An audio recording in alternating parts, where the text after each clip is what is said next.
Voilà, donc bonjour Acher. On est dans la deuxième séance sur la question.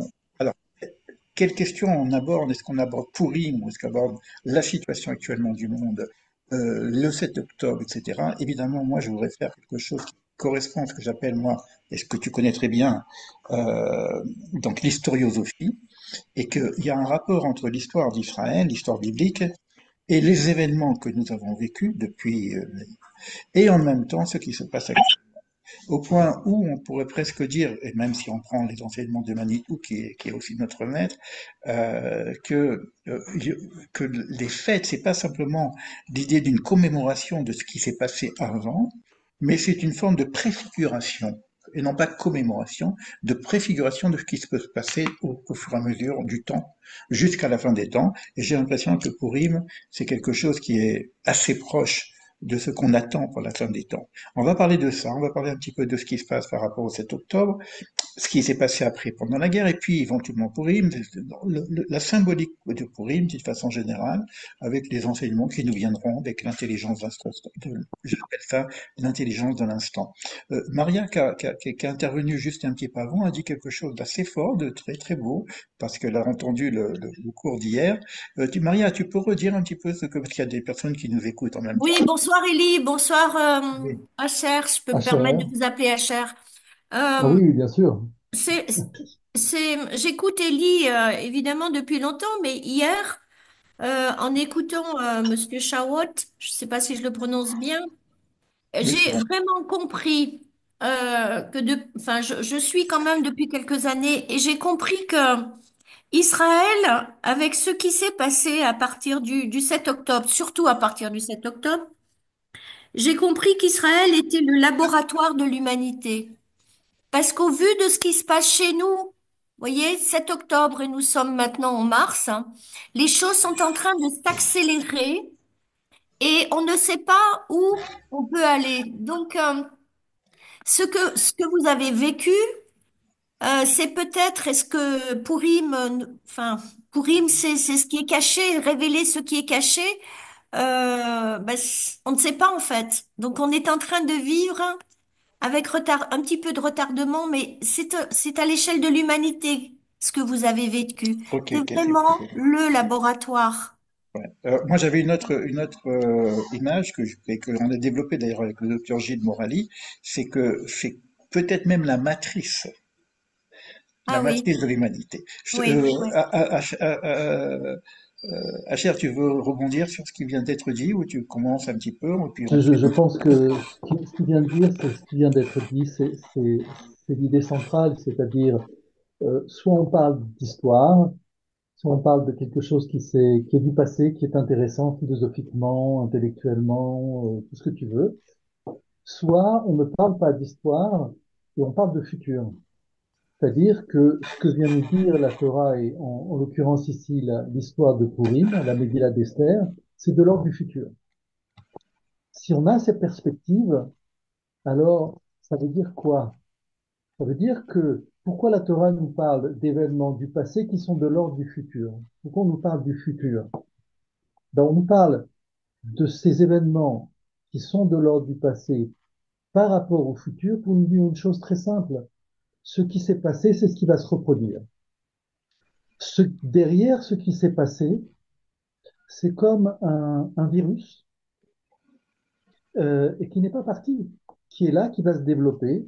Et donc forcément, comme il est réel dans ce monde, eh ben, il va apparaître de plus en plus il va prendre de plus en plus de force dans les temps futurs. Et donc ce que vient nous dire ici la Megillah d'Esther, l'histoire de Purim, c'est attention, attention, il y a un danger pour l'humanité que je vous résume dans cette petite histoire conte de fées de Purim, mais vous ne vous méprenez pas, on parle du futur. Et, euh, et c'est là, si vous voulez, moi, c'est à chaque fois quand je viens dans ces interviews, ces Zooms avec Ellie, pour moi, c'est vraiment l'élément central et c'est ce que vous venez de dire, à savoir ce qui se passe en Israël n'est qu'une préfiguration qui va se passer dans le monde. C'est-à-dire, je suis ici très réaliste, pas pessimiste. Le 7 octobre, ce n'est qu'un événement qui s'est passé qui va se reproduire dans le monde. C'est la même maladie qu'il y a derrière, la même problématique qu'il y a derrière le 7 octobre qui est apparue en Israël, qui va apparaître dans le monde. Donc ne croyez pas, ne vous imaginez pas que c'est une problématique juive, c'est une problématique israélienne, c'est une problématique mondiale. Et ce que vous venez de dire justement en introduction, c'est c'est que dans le monde, c'est perçu comme tel. Pour ceux qui ont un petit peu de connaissance ou cette sensibilité, le monde, certaines personnes dans le monde, pas juives, le sentent déjà, le voient déjà. Et donc, c'est, comment dire, voilà, on a déjà écrit notre histoire du futur. Alors, Et si tu permets, oui, juste Elie, vas-y. si tu peux me permettre, je peux, je vous conseille ici d'aller voir un livre qui a été écrit, je ne me rappelle plus dans quelle année, qui s'appelle Le Code d'Esther et qui met en parallèle les événements de Purim avec le procès de Nuremberg.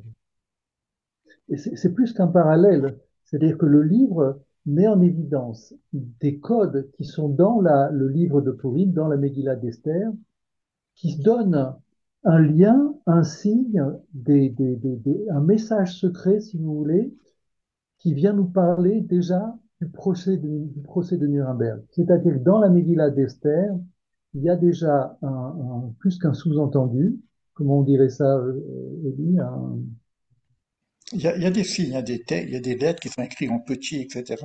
exactement, voilà, exactement. Il y a des dates Il y a qui des sont dates très précises. incrustées très précises, de manière secrète, qui sont dans le livre de la Megillah et qui font référence au procès de Nuremberg.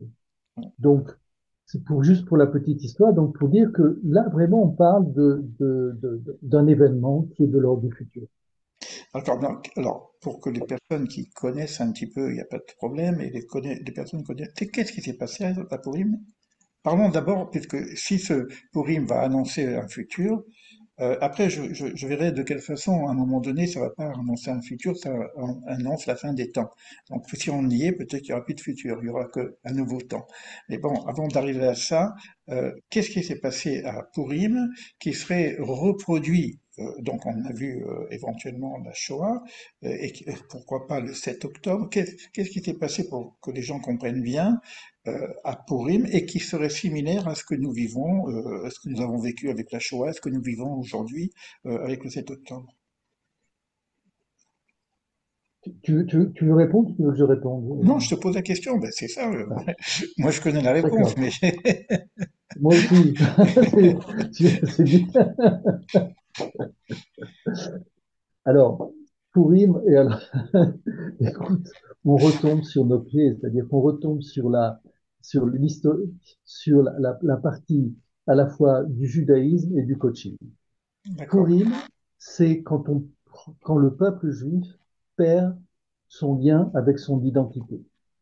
C'est-à-dire qu'à un moment donné, les Juifs sont en Perse et euh, ils ont été donc mis en exil suite d'ailleurs à des fautes par les créateurs, par Akadosh Baruch Hu. Donc ils sont en exil en Babylonie. Nos sages, les prophètes de l'époque ont dit cet exil durera 70 ans. C'est-à-dire que bon, vous avez un stage à faire, vous avez comment dire comment dire, des choses à réparer. Ça va vous prendre 70 ans. Après c'est bon, vous rentrez à la maison. Le problème, c'est que il y a à un moment donné une perte d'identité, une perte de lien vis-à-vis de ce qu'est le peuple juif, à la fois au niveau collectif et au niveau individuel. Et c'est là où apparaît la catastrophe. Purim apparaît à un moment donné où le roi Assuérus a connaissance des secrets de la Torah, des prophéties, et il sait que la prophétie est que les Juifs resteront 70 ans en exil et après ils retourneront en Israël pour reconstruire le temple. Le roi Assuérus voit que les 70 ans sont passés. Donc il vient reconnaître d'une certaine manière que donc les prophéties est passée et donc le peuple juif est prisonnier chez moi, en Perse. Donc, il va organiser, si vous voulez, un événement pour bien marquer cette assimilation. Qu'est-ce qu'il va faire? Il va proposer de faire un grand buffet avec les ustensiles du temple. Vous bien marquerez que qui est le possesseur et où se trouve ce bien-là en Perse, qui fait que les Juifs qui sont assimilés vont participer à ce grand buffet, ce grand festin, qui va marquer leur assimilation. Pourquoi? Parce qu'il n'y a rien de pire pour un juif qui a pour perspective la, la, la construction du Beth Amikdash, qui viennent faire un festin dans les ustensiles du Beth Amikdash en exil, dirigé par un roi, et en plus un roi qui va comment dire, désirer détruire le peuple juif. Donc ici, c'est là, si vous voulez, où se ferme la porte. La prison, les grilles tombent, c'est terminé, les Juifs sont prisonniers de leur État, c'est-à-dire leur perte d'identité. Vous vouliez pas sortir, eh bien maintenant, vous êtes prisonnier, vous êtes chez moi. Une petite, un petit rappel, pourquoi Achashverosh vient dire, vous êtes prisonnier. Parce que quelques années plus tôt, le roi Cyrus, qui n'était pas juif, et si vous avez l'occasion de lire les derniers passages de la Bible, dit, voilà, Dieu m'a envoyé pour reconstruire son temple à Jérusalem, toutes les personnes qui appartiennent au peuple d'Israël, qui se joignent à moi et qui partent en Israël pour reconstruire le temple. Cyrus n'est pas juif et il demande aux Juifs sous la prophétie divine de rentrer en Israël pour reconstruire le temple. C'est ce qui ne se passe pas. À un moment donné, hein, les Juifs perdent leur lien avec leur identité. Et c'est pour ça d'ailleurs que vous allez voir, toute la fête de Purim tourne autour du masque. C'est-à-dire qui je suis. Est-ce que je suis l'apparence que je porte ou derrière? Je ne sais plus même qui je suis. Je me regarde dans une glace et je vois une autre personne, peut-être en fait que c'est moi. C'est-à-dire que toute cette cérémonie, le carnaval autour des masques, vient quelque part dire il y a une perte de lien avec mon identité, avec qui je suis. À ce moment-là, l'histoire de Purim commence et c'est l'histoire du début de l'anéantissement du peuple juif en Perse. Est-ce que j'ai... Ok, d'accord. Donc, juste, j'ai une petite parenthèse sur Sirius qui propose et qui participe, en fin de compte, donne le feu vert pour la reconstruction du temple. Dernièrement, on étudiait aussi des textes qui vont dans ce sens-là. On disait que si les nations connaissaient la valeur du temple au niveau universel, et non pas, c'est pas, on n'est pas en train de créer une grande synagogue pour les juifs, hein, puisque c'est écrit par cette maison sera la maison de prière pour pour toutes les familles du monde. Donc, il y a une dimension extrêmement universelle dans le temple, un tikkun olam, une réparation universelle, ce qui fait que si les nations savaient ce que représentait le temple, ils viendraient avec de l'or pour pouvoir participer. Et c'est vrai qu'à chaque fois qu'il y a une construction du temple, il y a une participation des nations. Et c'est vrai aussi qu'à l'intérieur du temple, dans le cadre du temple en tout cas, il y a l'espace aussi pour les nations, puisque c'est une maison de prière pour l'ensemble des nations. Et Cyrus avait compris. Cyrus avait compris. Donc on avait déjà des gens qui ont compris cette relation Israël-nation, non pas en tant qu'opposition, mais en tant que convergence et puis bienfaisance, je dirais même en même temps. Ça, c'est par rapport à Cyrus. Hein. Évidemment, après, quand on avance dans l'histoire, ce qui va maintenant être pour nous des signes. Donc un premier signe dont tu as parlé, c'est un peu lorsqu'il y a un relâchement de l'identité d'Israël. Et c'est vrai que si on peut nous reprocher quelque chose, c'est peut-être pas de jouer vraiment notre rôle en tant qu'Israël, parce que les nations attendent quelque chose par rapport à Israël, et si Israël ne joue pas son rôle, il y a quelque chose qui va venir inverser pratiquement la chose. Et Et cette inversion, c'est quoi? C'est justement cette attends, tentative. tu peux Oui. élargir, tu peux élargir en disant, si chaque personne ne joue pas son rôle. C'est-à-dire que Exact c'est aussi, presque aussi. génial. On peut Si dire ça chacun de aussi. nous ne joue pas, Il y a quelque chose qu'on appelle au niveau individuel, qu'on appelle la pratique, la gestion personnelle de son identité, mais il y a aussi, et ça, on pourrait éventuellement parler de libre arbitre par rapport à ce qu'on peut faire, etc., mais il y a une autre gestion du monde qu'on appelle la Nagat Klalit, du général, c'est-à-dire là où le libre arbitre joue beaucoup moins. C'est-à-dire c'est une analyse, non pas des individus, mais une analyse globale. Ce qui fait que quand il y a un tsunami, le tsunami, s'il y a des sages ou pas des sages, des enfants, des mères, ça en prend tout. C'est ce qui s'est passé. C'est pour moi le 7 octobre, c'est un tsunami. La Shoah, c'est un tsunami. Qu'est-ce qui se passe? Et c'est toujours une question qu'on se pose. Une question qu'on se pose, où est Dieu là-dedans? Tu vois? Donc, comment ça marche au niveau de la gestion? Bon, maintenant, cette histoire-là de tentative, disons, d'éradiquer l'identité d'Israël, qui existe bien, bien avant Purim, parce que cette tentative existait déjà du temps de Pharaon. Et on pourrait presque dire qu'il y aurait quelque chose d'ontologique, qu'il faudrait chercher presque au début de la création du monde, je dirais même. Déjà, le premier crime fratricide qui est entre Caïn et Abel.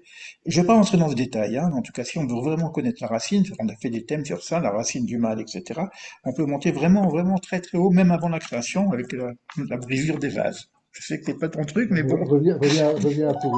Non, non, non, non, non, Alors maintenant, reviens à Pourim, Purim. reviens à Pourim. Purim, c'est une Oui. histoire qui arrive dans un certain temps, où éventuellement, on sait que le peuple d'Israël n'est pas un peuple de commémoration. Si on commémore quelque chose, c'est-à-dire que la chose n'est pas terminée, c'est d'un pas saisir encore la chose, elle va continuer dans le temps présent et dans le temps éventuellement futur. Si je continue à faire Pessah, c'est qu'on n'est pas complètement sorti d'Égypte. Le jour où on sera tellement vraiment sorti d'Égypte, c'est la libération, premier niveau de libération, à ce moment-là, Pessah, on va en parler, mais on va pas faire cette cérémonie qu'on fait aujourd'hui. Ça, on le sait. On le voit dans le Talmud, on le voit, etc. Ça veut dire que logiquement, si on comprend l'histoire, et si on saisit ce qui se passe, et si on se remet en question, et si on fait le tikkun, on pourrait arriver à cette fin des temps qui devrait être une révélation du cachet. Puisque Purim, c'est Megillat Esther, révélation du cachet. Donc Megillat, révélé, Esther, le cachet. Donc on attend un petit peu ce moment. Et c'est vrai que maintenant, si on fait le lien par rapport à ce que tu as dit, puisqu'il y a eu un décret à cette époque de l'extermination du peuple d'Israël, cette idée-là est perdure de génération en génération, et on le dit à Pâques, de génération en génération, etc. Et qu'est-ce qu'on aurait comme histoire? Parce que si tu me dis que, et là c'est pour ça que je vais maintenant intervenir pas en tant que coach, mais en tant que Chaver, et si tu me dis que le 7 octobre est un événement, non pas simplement actuel, mais un événement de préfiguration de ce qui peut se passer dans le futur, et pas simplement sur Israël, mais sur l'ensemble des nations, ça veut dire encore qu'on n'a rien compris dans l'histoire. Où est l'espoir?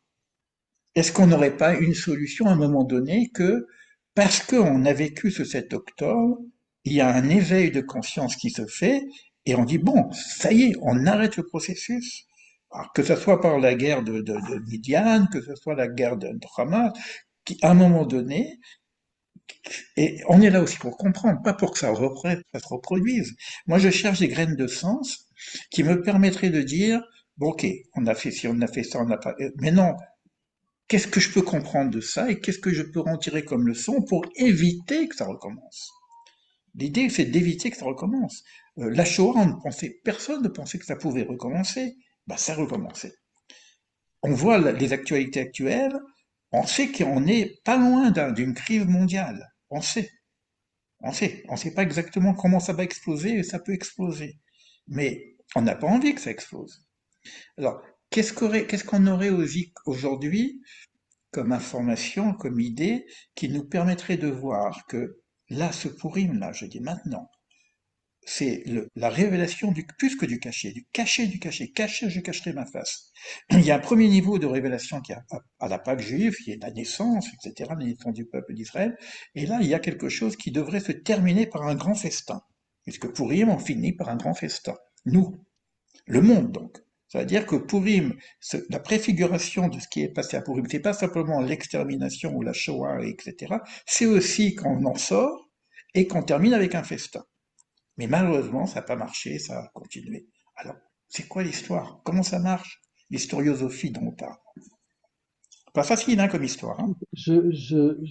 Oui, je comprends ce que tu veux dire. Et c'est vrai, quand tu regardes les événements qu'on vit avec toutes ces guerres tout d'un coup qui éclatent alors qu'on sort juste de deux guerres mondiales, des conflits, la Russie, un grand pays, cette violence, etc. C'est vrai qu'on a de quoi se poser des questions et même, comme j'ai entendu tout à l'heure, de parler d'apocalypse. Je crois que je ne crois pas que des choses soient ainsi. Je crois que le monde a énormément avancé. Je crois que le 7 octobre a touché et réveillé énormément de personnes, dont certains étaient déjà réveillés. Ce qui se passe, c'est que aujourd'hui, la moindre petite chose explose devant le monde. C'est-à-dire une petite explosion sur quelques kilomètres carrés qui sont au Gaza, ça explose avec les médias, etc., dans le monde entier. Ça fait un écho dans le monde entier. Et c'est ce qui donne cette impression que le monde va vers une catastrophe. Je ne pense pas. Je pense que on est arrivé à un temps où il y a eu beaucoup d'avancées dans le monde. Il y a une prise de conscience. Ce qui se passe derrière, c'est le principe de l'esclavage. C'est un petit peu tout à l'heure ce dont on discutait. C'est cette idée qu'il y a toujours, toujours eu dans l'histoire du monde des forces, des personnes qui ont tenté de mettre les hommes sous forme d'esclavage, de leur supprimer leur identité. C'est-à-dire, c'est quoi être esclave? C'est j'ai plus d'identité, je suis soumis à l'autre. Cet, cet état de fait, c'est aussi ce qu'on retrouve à Pourim. C'est-à-dire qu'à un moment donné, le peuple d'Israël s'est mis en esclavage, s'est mis comme esclave chez Assuérus, et qui donc, à partir de là, s'est cru bon de décider de la vie, de la mort, etc. Et tout. Et c'est ce qui se passe. Et pourquoi c'est pourquoi c'est important? Parce que c'est pas simplement le peuple d'Israël, c'est chaque individu dans le monde qui est sous ce danger d'être mis en esclavage. Alors on le sait, on en a parlé tout à l'heure, l'argent. Dès qu'il y a un pouvoir d'argent, ce pouvoir d'argent vient imposer à la ville, vient imposer à l'individu une certaine façon de manger, une certaine façon de consommer, une certaine façon de réfléchir, etc. Et on en perd notre identité. Là où le peuple juif a son rôle est unique, c'est que nous avons une expérience unique, c'est celle de la sortie de l'esclavage au niveau collectif. C'est-à-dire qu'on peut dire, oui, il y a des grandes puissances qui ont le pouvoir sur tous les individus dans le monde. Cet état de fait n'a pas eu, au bout du compte, n'a pas eu d'effet sur le peuple juif, puisque Pharaon s'est écroulé. Et ce petit peuple, qui n'était même pas encore un peuple, est sorti d'Égypte. Donc, nous sommes là pour prouver qu'on peut sortir Sortir de d'Égypte. Ouais. l'esclavage, sortir d'Égypte, et Hachir, très, à Hachir, c'est partir de très là, juste. Très juste ce que tu dis. Sortir d'Égypte. La notion, tout ce que tu viens de développer là, c'est, si on prend d'une préfiguration, ça concerne l'Égypte, le premier niveau de sortie. Maintenant, on est à Pourim.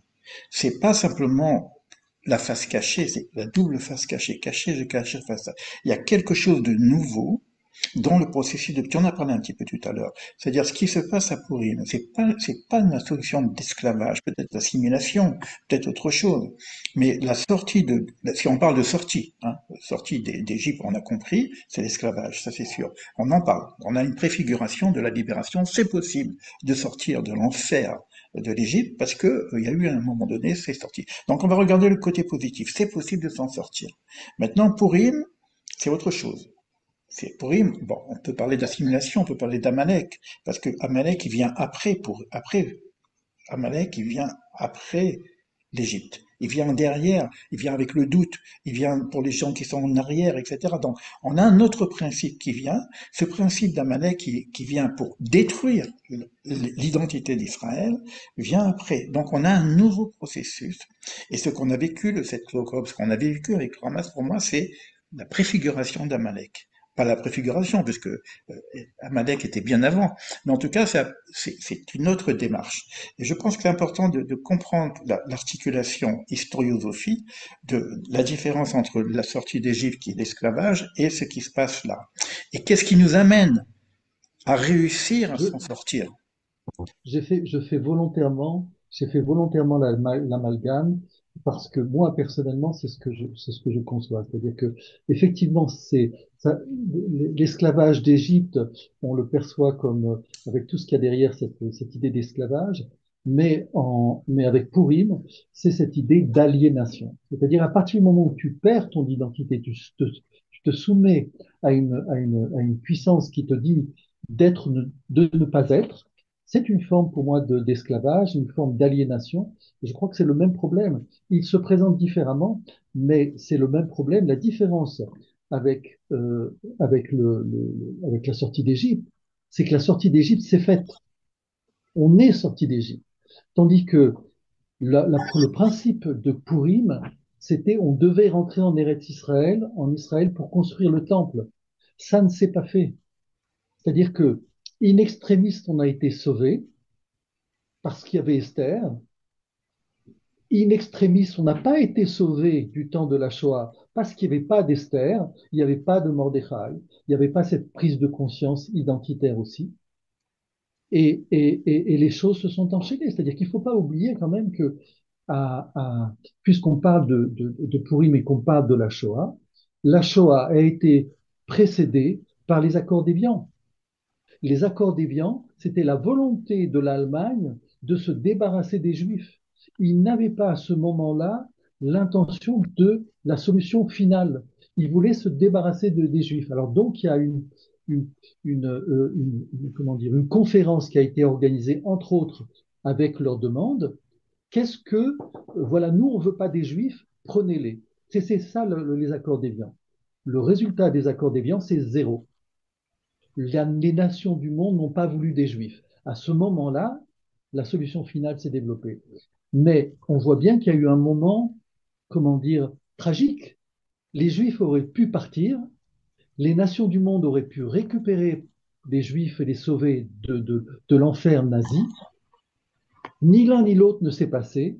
Il n'y a pas eu d'Esther, il n'y a pas eu de Mordechai. Et ce qui s'est passé, c'est-à-dire que, et là, la question, moi, je ne me pose pas la question vis-à-vis d'Akadosh Baruch Hu, vis-à-vis de Dieu. La question, je la pose vis-à-vis de moi-même. C'est-à-dire, je suis en Allemagne, je suis juif allemand. Pourquoi je ne me réveille pas? Pourquoi j'ai besoin d'attendre que la catastrophe me tombe sur la tête? J'ai pas suffisamment d'éléments pour me dire qu'il faut partir.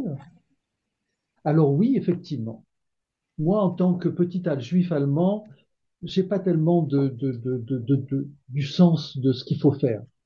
Si j'avais comment dire, un dirigeant juif et à la fois, comment dire, national, qui vient dire, il faut vous réveiller, il faut se bouger, s'il y avait eu cette force-là, alors peut-être que ça m'aurait permis justement, de mieux réfléchir et de me réagir. C'est ce qui s'est passé à Purim. C'est-à-dire que, encore une fois, à Purim, il y a un échec. L'échec, c'est parce que Purim aurait dû se traduire par le retour en Israël. Ça s'est pas passé. Mais il y a eu une réussite. Le peuple juif a été sauvé, ce qui s'est pas passé pendant la Shoah. Mais si le peuple juif a été sauvé, c'est parce qu'il y avait des Mordechai et des Esther.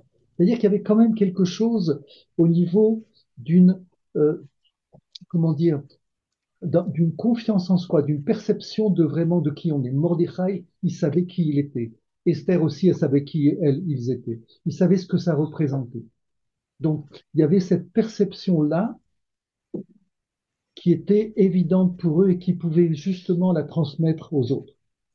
Mais le problème, c'est que pour les autres, c'était caché. C'est-à-dire qu'on dit, à Purim, Dieu était caché. Mais est-ce que moi, j'étais pas caché à moi-même? Est-ce que moi, je savais qui j'étais? Est-ce que les choses étaient claires pour moi? Pour que Dieu se cache? Qui était caché dans cette histoire? C'était moi ou c'était Dieu? Ça ramène un petit peu à la première question qui était posée à Adam Arishon après la faute, à Eka, où en es-tu? Et non pas où es-tu. D'accord? C'est-à-dire que, et Martin Buber dit finalement que l'homme se cache de Dieu. C'est pas que Dieu se cache, c'est que l'homme se cache de Dieu parce qu'il se cachait d'ailleurs derrière les arbres, il voulait pas être vu, quoi. Et la question est où en es-tu? Tu as raison, Hacher, bon, que les gens comprennent qu'on est en ce qu'on appelle une ravruta, c'est-à-dire qu'on a des points de vue parfois différentes, et on dit que ces points de vue différentes sont aussi des paroles vivantes dans la mesure où on n'est pas dans un dialogue monoforme, donc on a des dialogues différents. Moi, je reviens quand même un petit peu sur certaines idées que tu as annoncées.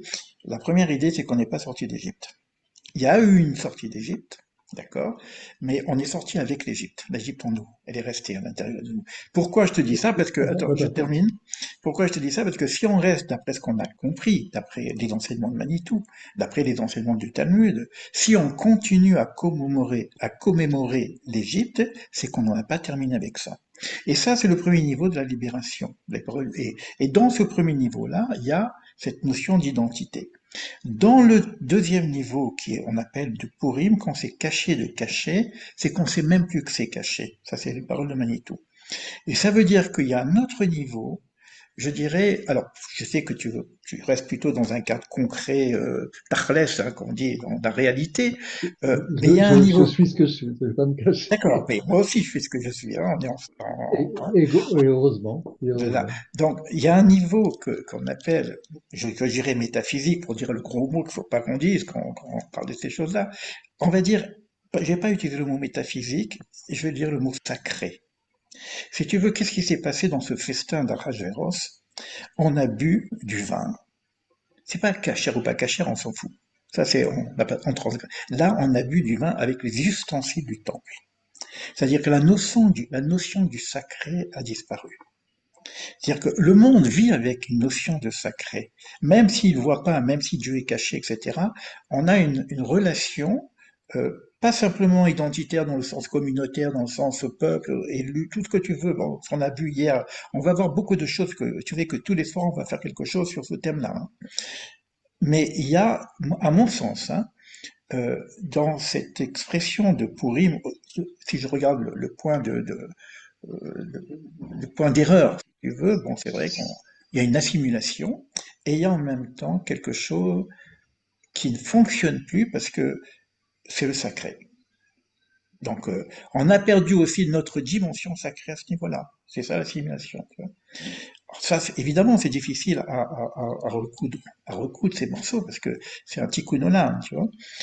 Ce que je vois aussi, c'est que, et là tu l'as mentionné, c'est que on a eu la chance à Purim, dans l'histoire de Purim, d'avoir ce couple Mordechai et Esther. Mordechai, le juif. C'est la première fois qu'on voit le mot juif. Donc ici, il y a quelque chose qui serait intervenu dans le dialogue, parce qu'il y a un dialogue entre et puis Mordechai trouvait les moyens de pouvoir dialoguer avec le responsable du monde, puisque Ahasuerus est représenté comme un pharaon, etc. Dans le dialogue avec les nations, il y a eu une façon de dialoguer pour que Ahasuerus lui-même prenne conscience de son erreur, d'avoir accepté, parce que le méchant du méchant, quelque part, c'est Haman. C'est ça, la représentation de celui qui veut exterminer le peuple d'Israël, c'est Haman. C'est lui qui a été pendu. Donc, si on regarde cette histoire-là, et ça, c'est Manitou qui en Attends, parle aussi, hein, c'est-à-dire que on ne peut pas s'en sortir seul. À un moment donné, il y a comme une forme de tenaille, c'est-à-dire qu'on dit de condition, audition. entre Israël et les nations.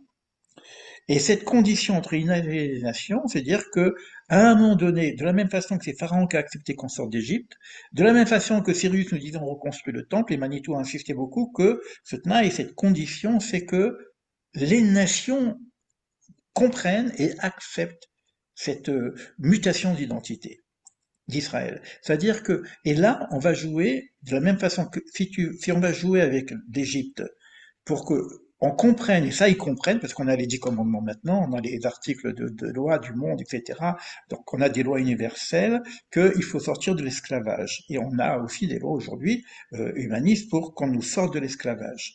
C'est pas terminé, il y a encore de l'esclavage. C'est pour ça qu'on n'a pas fini avec l'Égypte. Mais en tout cas, on a ce rapport avec les nations au niveau des valeurs de l'éthique et de la morale. Maintenant, ici, c'est un autre rapport. C'est plus de dire, regardez ce qu'on a apporté au monde au niveau des 10 commandements, de la morale et de l'éthique, etc.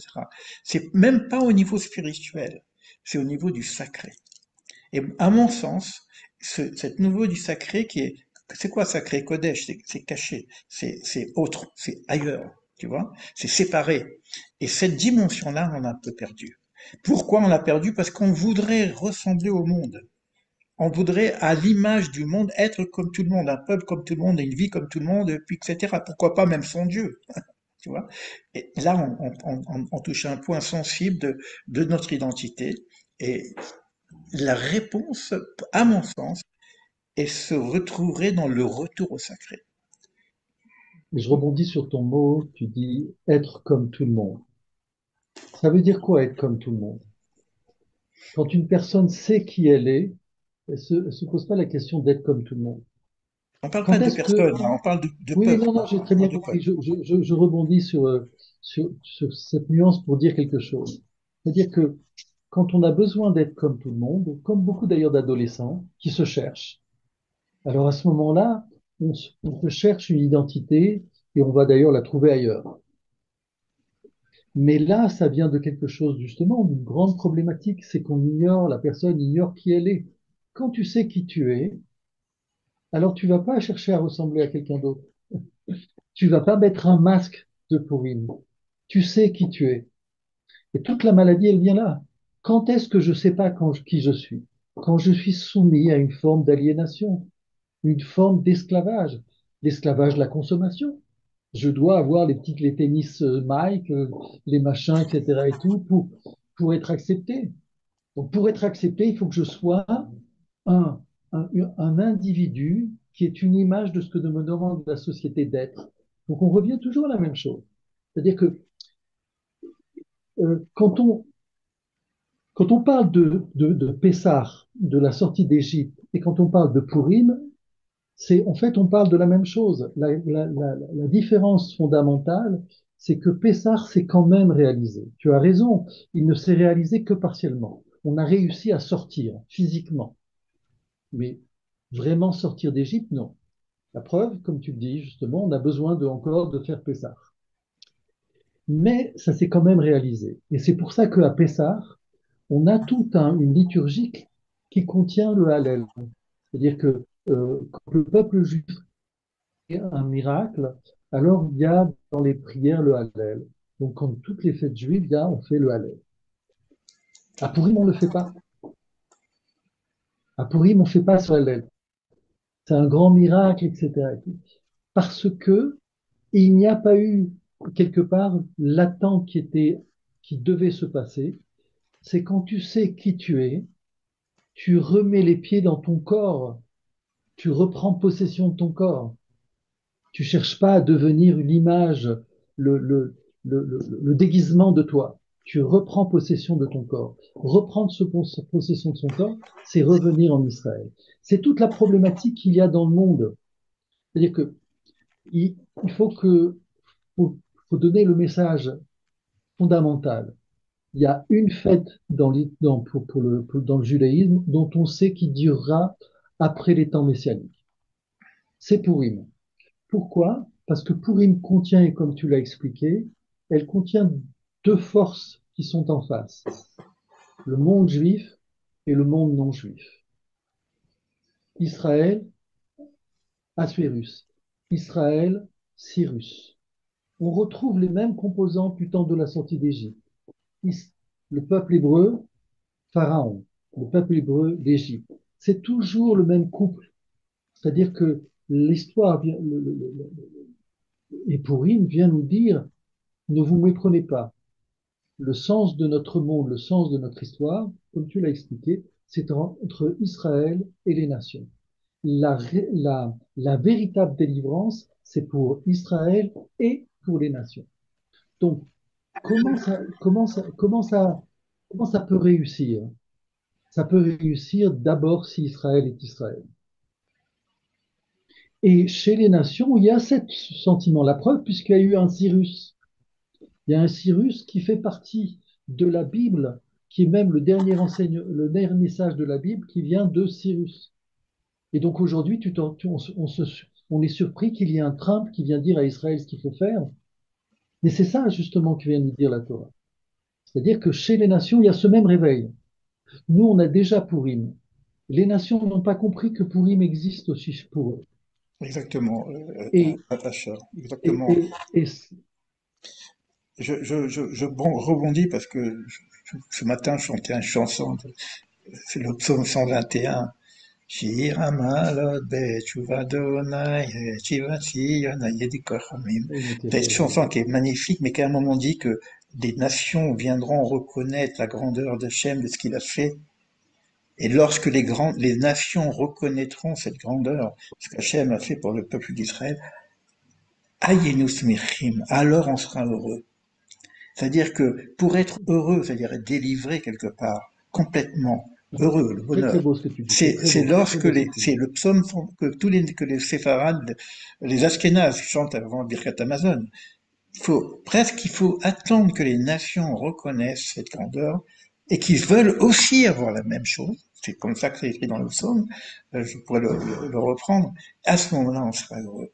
Et si Et on tu sais, continue ce psaume, si on continue ce psaume qui est magnifique, moi il m'a fait pleurer ce psaume, la vérité, hein, je le dis entre nous, hein, c'est qu'il dit que les larmes qu'on a eues de nos souffrances vont être comme les fleuves qui arrosent le Negev pour donner des fleurs du Negev. C'est-à-dire nos larmes vont être transformées en, en, en, en shefa, en lumière, en eau en tout cas pour arroser le désert. C'est extrêmement puissant parce que tu vas là encore, on va conclure sur tu cette sais, juste je te chose-là. dis une chose qui est liée à nous. J'ai le même sentiment quand je fais du coaching. C'est-à-dire quand j'aide une personne et que je l'aide à devenir plus elle-même, j'ai cette joie-là. Tu vois, je retrouve ce que tu dis dans le travail aussi de coach, c'est-à-dire quand Oui, tu oui, c'est aides juste, une c'est personne à juste. devenir elle-même. C'est juste. Bon, moi, je retiens quand même pour cette séance Oui, que parce qu'il y a plusieurs choses qu'on a dit, la sortie de l'esclavage, la notion du sacré, j'insiste un peu, la notion métaphysique, je vais avoir l'occasion d'en parler parce que je vais faire venir Rav Shriki demain, on va être sur le Zohar, je vais avoir aussi le Rabbi Pinchas qui va intervenir, donc on va voir de quoi pouvoir élaborer tous les niveaux, les différents niveaux, c'est sympa d'avoir élaborer ce côté de coaching, mais je crois qu'il y a une question qui va aller peut-être dans ton sens et on terminera avec la réponse à cette question, sauf si il y a des personnes qui veulent s'exprimer. Attends, je lis, c'est Léa qui parle. Nous pourrions dire que Purim nous rappelle que nous passons une grande partie de notre vie à nous habiller, là ça va vraiment dans ton sens de coaching, là, à paraître et à mener une vie qui sont en désaccord avec nos âmes. Nous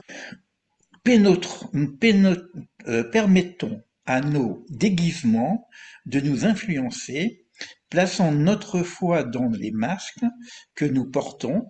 Notre but est de trouver nos vrais vêtements, donc c'est l'identité dont tu parles, et notre véritable moi, en tant qu'individu et en tant que nation.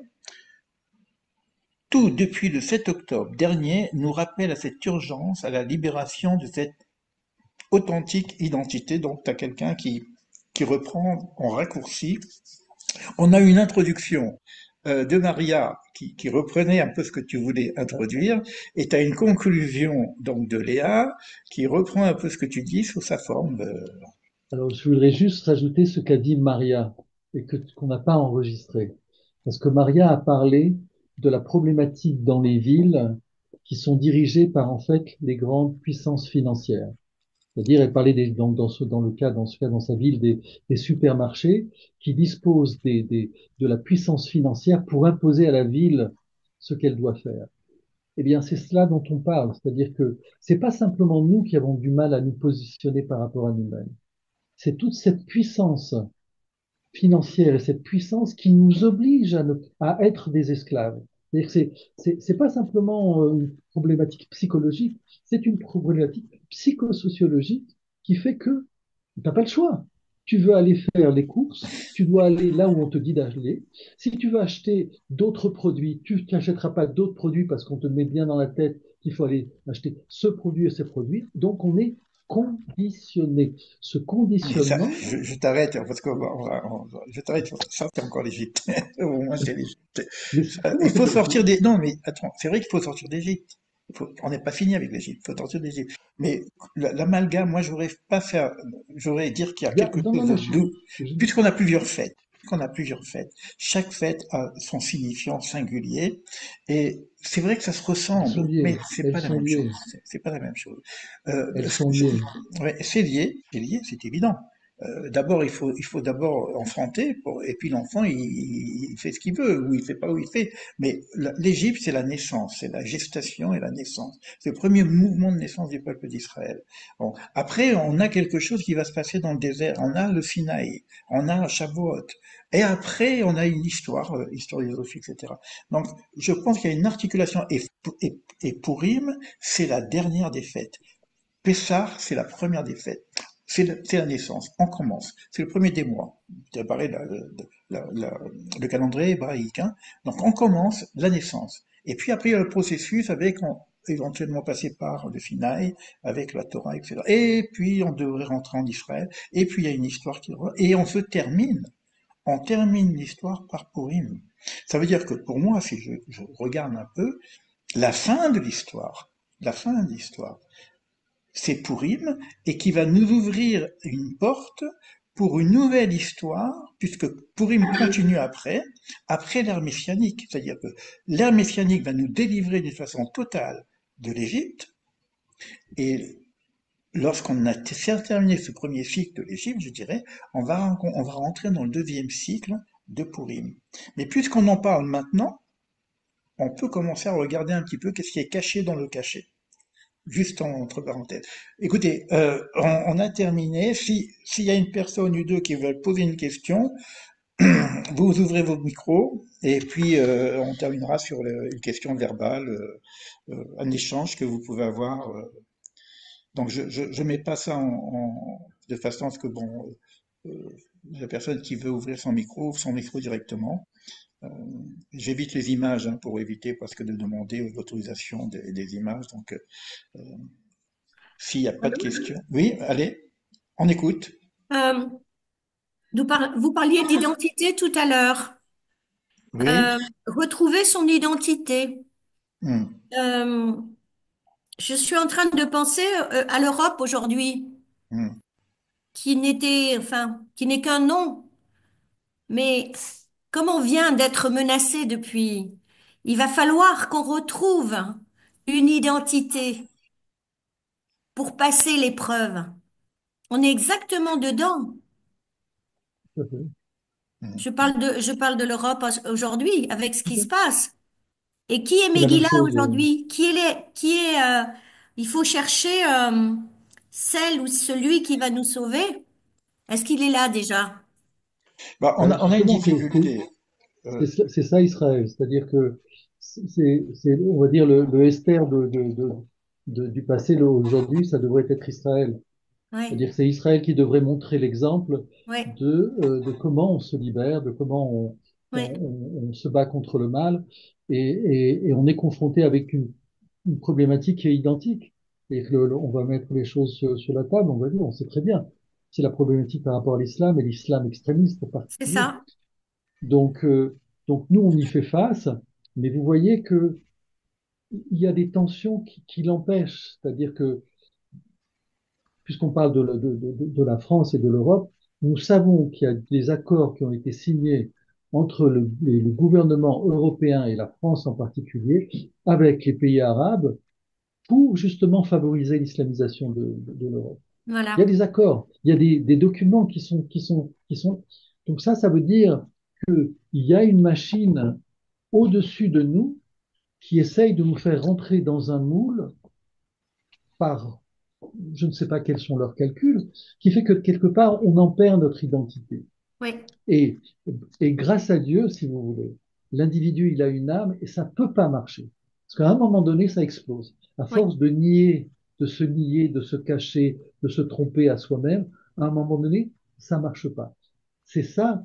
Et on est dans cette confrontation, si vous voulez, parce que justement, il y a jusqu'aujourd'hui une sorte de refus de reconnaître ce de mal. De reconnaître, oui, re- tout à fait. et ça, c'est le 7 octobre. Oui, Le 7 octobre, et aujourd'hui en Israël, il y a un immense procès qui est en préparation. C'est pourquoi les gens qui sont les spécialistes et les connaisseurs de ce qui se passe en Israël, les services secrets, etc., pourquoi ils n'ont pas vu oui, ce qu'ils avaient sous les yeux?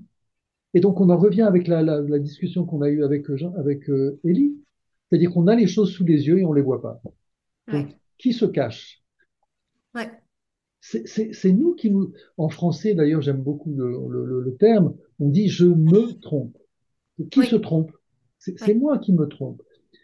Mais, et c'est là où j'ai voulu ouvrir la petite parenthèse, c'est que nous ne sommes pas simplement prisonniers de nous-mêmes en tant qu'individus. On est prisonniers de notre individu parce qu'il y a des forces au-dessus de nous qui tentent de nous aliéner. Et exactement. à nous, Israël, aujourd'hui, parce que nous n'avons pas le choix. Israël, c'est beaucoup plus, c'est à peine la région parisienne une fois et demie ou deux fois. On n'a pas le choix.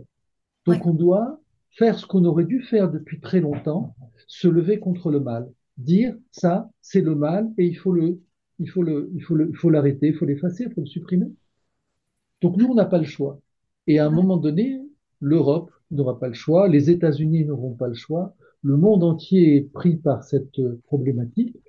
Il y a ceux qui vont vouloir ouvrir les yeux et il y a ceux qui vont vouloir fermer les yeux. c'est ça. Et on est dans ça et on nous attendons un Esther et un Mordechai. C'est ce que j'allais dire. C'est ce que nous attendons. Bon, je vais faire une conclusion rapide parce que sinon on passerait la nuit à ces questions-là, c'est évident.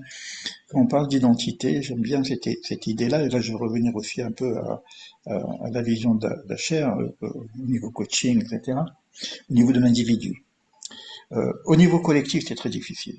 On est un peu paumé parce que bon, on va pas se battre contre. Moi, je ne sais pas. Je vais pas me battre contre la Syrie ou contre ci. Je ne sais pas. Bon. Par contre, je peux me battre contre moi-même. Et c'est vrai que si on parle d'identité, ça commence. L'histoire du monde commence par l'identité. Lech lecha, ce qui est dit à Abraham. Lech lecha, va vers toi. Sois toi-même quelque part. Et c'est vrai qu'une fois que j'ai pu sortir de l'emprise de où était Abraham, parce qu'Abraham c'était aussi une forme d'impérialisme, bon, c'était autour de l'idolâtrie. Mais quelque part, il devait lâcher ses repères, la maison de son père. Il devait lâcher son pays de naissance. Donc il devait lâcher quelque chose pour aller vers lui-même. Donc on a un travail à faire. Peut-être que au-delà de la géopolitique où nous, on n'a pas des armes quelque part, si individuellement, et là on va revenir à ce que disait Hacher tout à l'heure, si individuellement il y avait des individus, même s'ils sont petits, même s'ils sont pas nombreux, je veux dire, c'est pas petit, ils sont pas nombreux, mais qui font ce travail d'intériorité, de retrouver leurs racines identitaires. Et si je prends Abraham, à Ivry, l'hébreu. C'est quoi Abraham, à Ivry? C'est celui qui fait passer le passage. Là, avant, passer de l'autre côté. C'est un passeur. Mais un passeur de quoi? C'est qu'il lui réussit ce passage et par lui seront bénies toutes les familles du monde. C'est comme ça que c'est écrit. Famille. Donc il y a une question de fraternité, puisqu'on est en famille. C'est pas simplement le monde entier. Et là, j'ai envie de dire, mais on est tous des Hébreux. Tous. En tout cas, ces conflits qu'on a, c'est entre Oui, frères et sœurs. C'est une même famille. Parce que oui, si je reprends l'origine de l'origine, Abraham Abraham, c'est de Abraham que va sortir l'islam, c'est d'Abraham que va sortir le christianisme, et que les tout à grandes, fait. même de l'Extrême-Orient. C'est qu'Abraham, il est parti dans l'Extrême-Orient avec sa deuxième femme, Kétora, etc. Donc il y a un rapport, l'Abraham, etc., qu'on retrouve dans l'Extrême-Orient. Donc, si on retrouve cette identité hébraïque, ça c'est une des notions qu'on apprend aussi grâce à Manitou, si on retrouve cette identité, et je ne parle pas que pour les juifs, je, Oui, oui. je parle pour nous Pour tous, tous. Pour pour tous, oui. l'Europe. On Pour tous. retrouve que nos ancêtres étaient des Hébreux, ça Oui. dit qu'on est des frères et sœurs. Et à ce moment-là, être antisémite, c'est complètement débile, parce que je suis anti moi-même. C'est le refus de Oui. ma propre identité. Bon, c'est un projet en cours, puisque l'idée de tout ce qu'on fait, c'est de trouver des grains de sens, etc., de convergence. Et puis j'ai donc plusieurs fois lancé cette idée de l'arche d'Abraham, parce que peut-être qu'il y aurait une solution par là, on verra avec l'aide de Dieu, peut-être dans les prochains cours qu'on aura, les prochains échanges qu'on aura avec d'autres personnes, d'autres visions. Ça va durer jusqu'à Purim. On aura tous les soirs, peut-être même en journée, parce qu'il y a des personnes qui peuvent pas venir le soir. Les heures peuvent changer, c'est pas grave. Et puis on va avancer. Après, je vais faire de la récolte de graines pour faire un collier. Et puis on verra peut-être un bouquet. C'est une récolte de fleurs pour faire un bouquet. Donc je vous laisse. En tout cas, merci Acher de ton intervention. Merci à vous. On Merci à reprendra. vous deux. Voilà. Merci Merci beaucoup. beaucoup. Merci. Bonne On soirée. reprendra les cours avec Acher Coltou. classique, hein, sur. Ok. Merci. Allez, à bientôt. Merci, bientôt. Au revoir. À bientôt. Merci. Coltou. Tout. Au revoir. Merci.